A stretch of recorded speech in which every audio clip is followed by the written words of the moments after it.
مجھے سمجھ نہیں لگ رہی کہ میں ویڈیو بنانے کے علاوہ کیا کروں یار۔ وہ غزہ کے لوگ مجھے بار بار میسج کرتے ہیں کہ آپ اپنے مسلمانوں کو بتائیں کہ مسجد اقصیٰ کے بارے میں اتنا خطرناک اعلان ہو گیا ہے کہ مسجد اقصیٰ کو چند دنوں میں گرا دیا جائے گا۔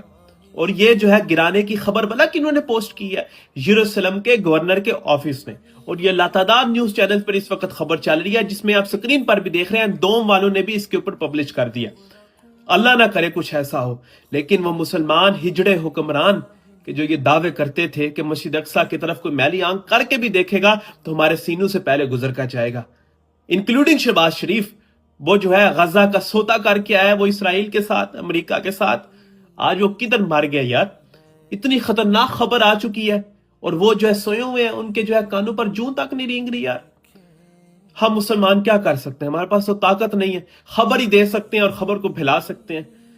حضرت کعب بن مالک بدری صاحب بھی 73 جنگوں میں گئے، ایک جنگ میں نہ گئے، رسول پاک نے ان سے بات نہ کی، قرآن اترا یا رسول اللہ ان کے لیے ہم زمینیں تانگ کر دیں گے جنہوں نے آپ کا دل دکھایا۔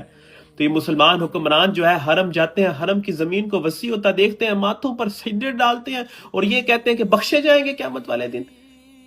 فلسطینی بچوں نے تو ان کے گریبان سے پکڑ کر ان کو گھسیٹ کر رسول پاک کے پاس لے کر جانا اور پوچھنا، بتاؤ کہ تم نے ہمارا سودا کیا تھا اسرائیل کے ساتھ، مسجد اقصیٰ شہید ہوتی تھی، تم جو ہے ہمارے منہ دیکھتے رہے۔ کیا کریں یار؟ اس وقت پوری مسجد اقصیٰ کو خالی کرا دیا گیا ہے اور وہاں فوجی موجود ہے، پتہ نہیں ان کا کیا